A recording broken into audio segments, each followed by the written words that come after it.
네, 안녕하세요. 라로고TV입니다. 자, 오늘은 시초가 매매로 매일 수익 내기 위해 꼭 알아야 하는 종목 선정 공식 3가지를 말씀드리도록 하겠습니다. 구독, 좋아요, 댓글은 영상 제작에 큰 힘이 됩니다. 자, 일단 공식은 딱 3가지만 기억하시면 됩니다. 첫 번째, 상한가 종목, 두 번째, 신고가 종목, 세 번째, 중요한 라인을 돌파하는 종목들입니다. 일단 여기 있는 종목들을 모두 관심 종목에 편입한 다음에 최종적으로 선별 과정을 거치고 일봉 차트 패턴을 분석한 다음에 정확한 시초가 매매 타점만 잡으면 됩니다. 제가 실제로 어떻게 하는지 상한가 종목부터 자세하게 보여드리도록 하겠습니다. 자, 보시면 9월 12일 기준으로 상한가 종목은 총 6종목입니다. 자, 그러면 여기 있는 종목들을 일단 관심 종목에 모두 넣어주시면 됩니다. 자, 그리고 두 번째 신고가 종목으로 넘어가서 여기 있는 종목들도 편입해 주시면 되는데 이때는 종목들이 많다 보니까 무조건 넣는 게 아니라 시가총액 1조 원을 기준으로 1조 원 미만인 종목들만 여기에 넣어주시면 됩니다. 원리는 제가 지난번에도 말씀드렸지만 시초가 매매라는 것은 장 초반 변동성을 이용해서 짧게 치고 빠지는 매매인데 시가총액이 1조 원 넘어가는 무거운 종목들은 장 초반 변동성이 제한되기 때문에 시가총액 1조 원 미만인 가벼운 종목들만 관심 종목에 편입해야 된다라고 말씀을 드렸습니다. 네, 그래서 실제로 SK하이닉스부터 어떻게 선별하는지 과정을 보여드리도록 하겠습니다. 자, 보시면 SK하이닉스는 시가총액이 242조 원입니다. 자, 그러면 우리가 1조 원을 기준으로 넣기로 했으니까 이 종목은 당연히 여기에 들어올 수가 없습니다. 자, 그리고 이어서 KCC도 보시면 시가총액이 3조 7천억이니까 여기에 들어올 수가 없습니다. 그리고 농심 3조 1천억, 동진세미캠 1조 8천억, 삼성전자 445조 이런 종목들은 다 여기에 들어올 수가 없습니다. 자, 그 다음 보시면 4조 동아원이라는 종목인데 드디어 시가총액 1조 원 미만인 종목이 나왔습니다. 보시면 1946억이니까 4조 동아원은 관심 종목에 들어올 수가 있는 것입니다. 네, 그래서 시가총액 1조 원 미만인 종목들을 신고가 종목에서 뽑아봤을 때 이렇게 많은 종목들이 관심 종목에 들어올 수 있었습니다. 자, 그러면 이제 여기서 최종적으로 매매할 종목을 찾기 위해서 2차, 3차 선별 과정으로 넘어가야 되는데 이때는 4가지 기준을 이용하시면 됩니다. 첫 번째, 시가총액 500억 미만인 종목. 두 번째, 관리, 환기 종목.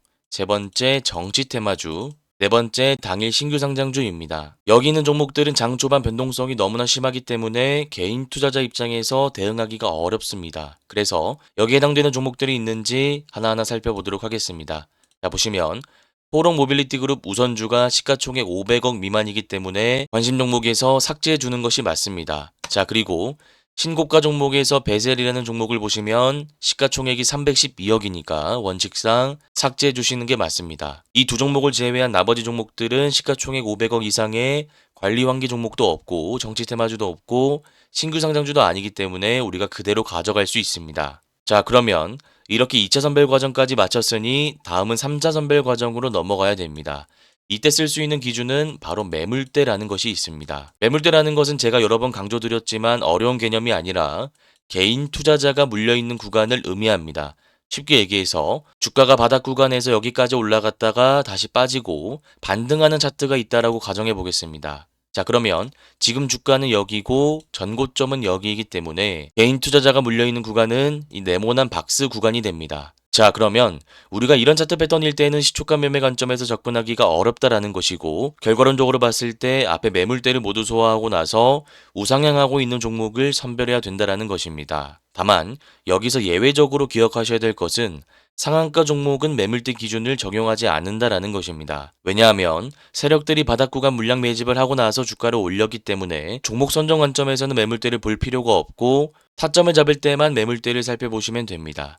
네, 그래서 이 기준은 상한가 종목을 제외하고 신고가 종목들에게만 적용해서 하나하나 제외해 보도록 하겠습니다. 자, 일단 4조 동안 일봉 차트 보시면 매물대를 모두 소화하고 주가를 올린 것을 알 수 있습니다. 자, 그런데 주봉 매물대가 많이 쌓여있기 때문에 이 종목은 매물대 기준에 의해서 제외하는 게 맞습니다. 자, 그리고 KBI 동양철강 보시면 일봉 매물대가 많이 쌓여있기 때문에 이 종목도 마찬가지로 제외해 주시는 게 맞습니다. 자, 이렇게 매물대 기준을 적용해서 종목들을 선별해 봤을 때 최종적으로 남은 종목은 감손코퍼레이션 한 종목이라는 것을 알 수 있습니다. 지금 보시면 일봉 매물대를 모두 소화하고 주봉 매물대를 소화했습니다. 그리고 월봉 매물대까지도 소화했기 때문에 우리가 이 종목을 시초가 매매 관점에서 접근할 수 있다라는 결론이 나오는 것입니다. 자, 그러면 최종적으로 상한가 종목에서는 총 5종목이 남았고 신고가 종목에서는 한 종목이 남았습니다. 이제는 중요한 라인을 돌파하는 종목을 살펴봐야 되는데,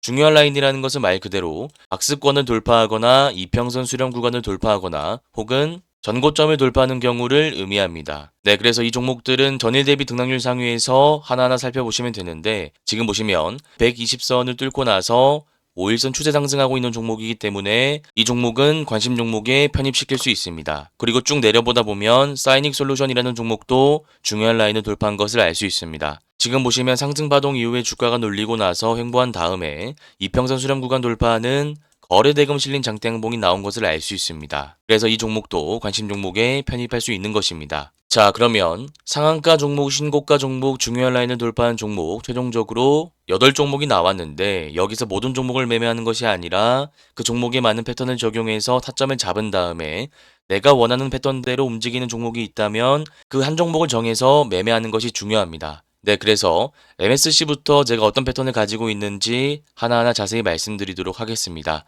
자, 보시면 상한가 종목은 일봉 차트를 먼저 보는 것보다 분봉 차트를 먼저 보는 것이 좋다라고 말씀드렸고, 패턴에는 3가지가 있다라고 강조드렸습니다. 첫 번째는 상한가를 닫고 나서 한 번도 풀리지 않는 패턴이고요. 두 번째는 상한가를 닫고 나서 풀었다가 바로 닫는 패턴입니다.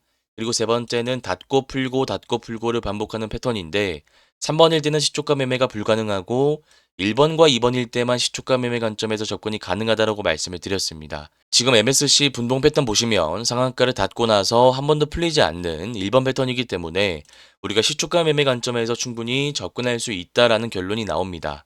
자, 그러면 일봉 차트 패턴을 분석한 다음에 정확한 타점을 한번 잡아보도록 하겠습니다. 매집봉 이후에 상승 파동이 나오고 나서 주가가 눌린 다음에 다시 상승 파동이 나왔습니다만, 이때 전고점을 돌파하지 못해서 단기 박스권이 만들어지고 실망 매물이 장기 이평선 부근까지 나왔습니다. 그리고 나서 세력들이 다시 이 구간 물량 매집을 한 다음에 상한가를 만들어내고 고가권에서 유성형 캔들을 만들면서 단기 박스권에 갇혀있는 개인 투자자 물량을 모두 소화했습니다. 그리고 나서 나머지 개인 투자자의 물량을 마지막으로 덜어낸 다음에 다시 물량을 활용해 상한가를 만들어냈습니다. 자, 그러면 지금 이 종목 같은 경우에는 세력들이 물량 매집을 하고 나서 개인 투자자의 물량도 어느 정도 확보해 놨기 때문에 시가 갭이 높게 뜬다고 하더라도 우리가 충분히 공격적으로 접근할 수 있는 일봉 패턴이 되는 것입니다. 네, 그래서 내용이 어려울 수 있으니 다시 한번 설명드리자면, 매집 이후에 상승 파동을 만들고 나서 주가가 빠졌습니다. 그리고 나서 바로 올라가 줘야 되는데 바로 올라가지 못해서 단기 박스권이 형성됐고, 여기서 많은 개인 투자자의 물량이 묶이게 됩니다.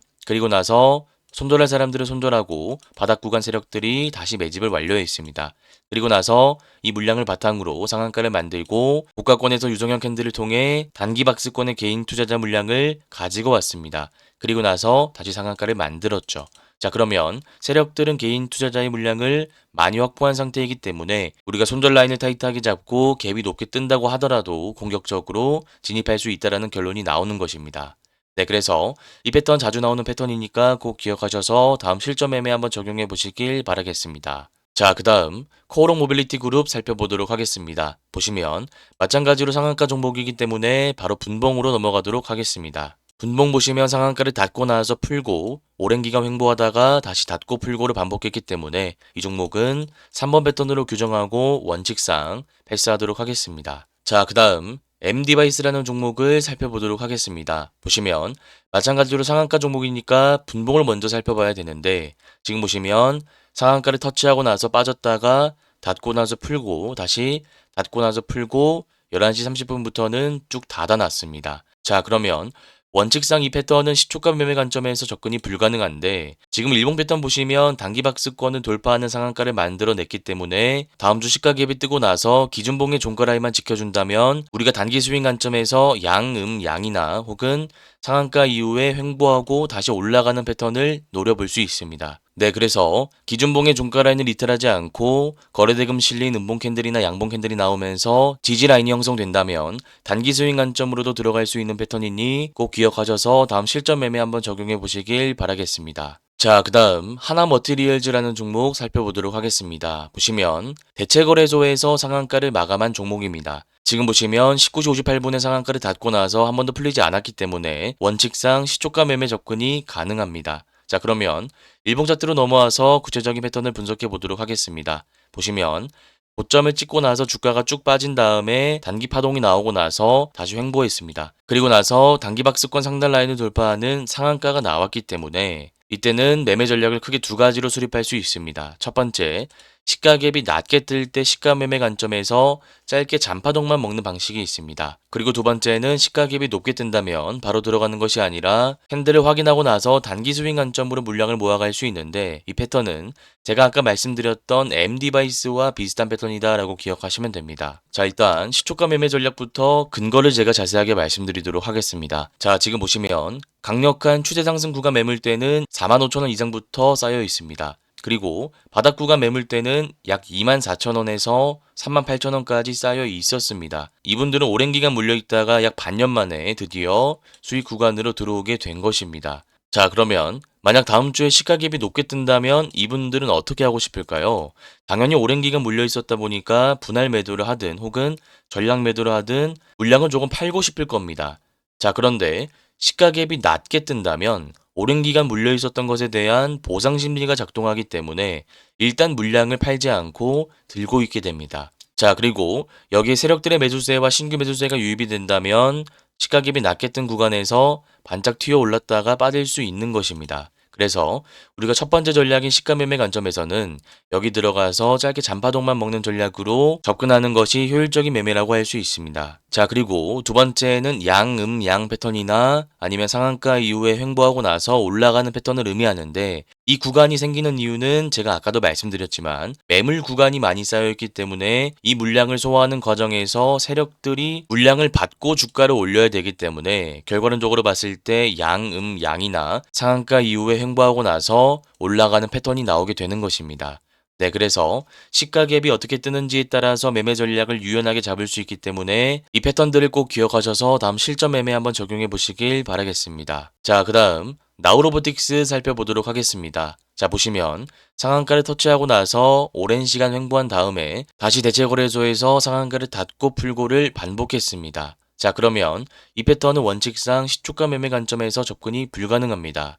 다만 일봉상으로 봤을 때 주가가 잘 눌린다면 우리가 단기 스윙 관점으로 들어갈 수 있는데, 문제는 첫 번째 구간의 선침해 물량과 두 번째 구간의 매물대를 세력들이 어떻게 소화하는지를 봐야 된다는 것입니다. 지금 보시면 첫 번째 구간에서의 물량, 두 번째 구간에서의 물량이 굉장히 많기 때문에 세력들이 이 물량을 받아내기 어려워한다면 주가가 쭉 빠질 수 있습니다. 여기서 음봉이 나올 수 있다는 것이죠. 자, 그러면 그때는 확률적으로 바로 올라갈 수도 있지만 주가가 수렴 구간까지 빠질 가능성이 높기 때문에 우리가 여기서 분할 매수해서 반등 나올 때 매도하는 단기 스윙 전략을 수립해야 됩니다. 다만 시가 갭이 뜨면서 기준봉의 종가 라인을 훼손하지 않고 여기서 아랫꼬리가 달리면서 첫 번째, 두 번째 구간 물량을 받아내는 것이 호가장상으로 보인다면 그때는 우리가 높은 구간이라 하더라도 공격적으로 물량을 모아갈 수 있는 것입니다. 네, 그래서 세력들이 첫 번째, 두 번째 구간의 물량을 어떻게 받아내는지 확인하고 나서 매매 타점을 잡는 것이 중요하니 꼭 기억하셔서 다음 실전 매매 한번 적용해 보시길 바라겠습니다. 자, 그 다음 감성코퍼레이션 살펴보도록 하겠습니다. 자, 보시면 상승 파동이 나오고 나서 주가가 눌린 다음에 다시 전고점을 돌파하면서 신고가를 경신했습니다. 자, 그런데 이때 캔들을 보시면 지금까지 우리가 봐왔던 캔들과는 조금 다릅니다. 지금 윗꼬리가 길게 달렸고 아랫꼬리도 길게 달렸고 양봉 캔들의 길이가 그렇게 길지 않습니다. 자, 그러면 이것을 분봉상 표현해 봤을 때 주가가 올라갔다 내려갔다를 반복하면서 결국 종가는 시가보다 높은 가격에 형성이 됐다라는 것입니다. 지금 분봉 보시면 이런 패턴이 나오는 것을 알 수 있는데, 대표적으로 세력들이 고가권에서 물량을 매집할 때 나타나는 패턴이다라고 기억하시면 됩니다. 자, 그러면 여기서 말하는 물량이라는 것은 결국 상승 파동 구간에서 물량을 담았던 개인 투자자의 물량을 의미하는 것이고, 이 물량을 신고가 부근에서 공격적으로 매집했다라는 것은 추가적으로 주가가 올라갈 가능성이 높다라는 것을 의미하기 때문에 중요한 지지라인을 이탈하지 않는다면 우리가 시가 갭이 떴을 때 시가 매매 관점으로도 들어갈 수 있고, 주가가 눌린다면 단기 스윙 관점으로도 들어갈 수 있다라는 결론이 나오는 것입니다. 네, 그래서 이 패턴은 자주 나오는 패턴은 아니지만 그래도 한 번씩 나오는 패턴이니까 꼭 기억하셔서 다음 실전 매매 한번 적용해 보시길 바라겠습니다.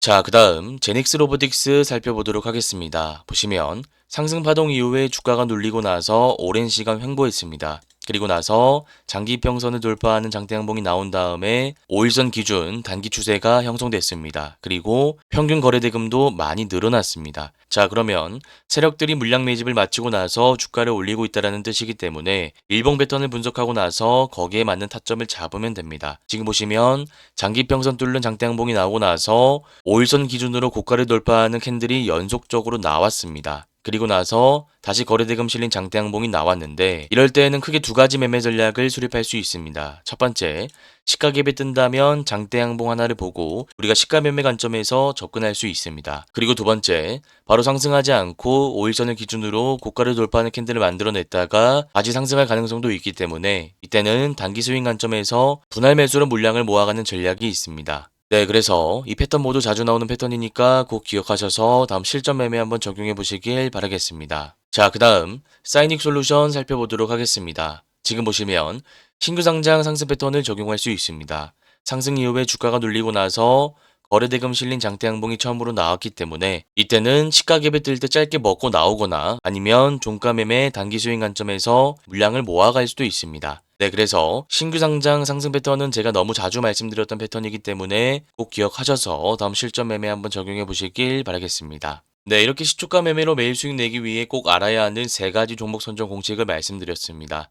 혹시나 오늘 내용이 잘 이해가 안 가시거나 어려우신 분들은 제가 직접 운용하고 있는 무료 공부방에 들어오시면 될 것 같습니다. 이 공부방에서는 장중 급등하고 있는 종목들에 대한 차트 분석 자료를 제공해 드리고 있으니 들어오셔서 도움 한번 받아보시길 바라겠습니다. 이 공부방에 들어올 수 있는 링크는 제가 고정 댓글에 남겨두도록 하겠습니다. 오늘 영상이 도움되셨다면 구독, 좋아요, 댓글도 한 번씩 부탁드리겠습니다.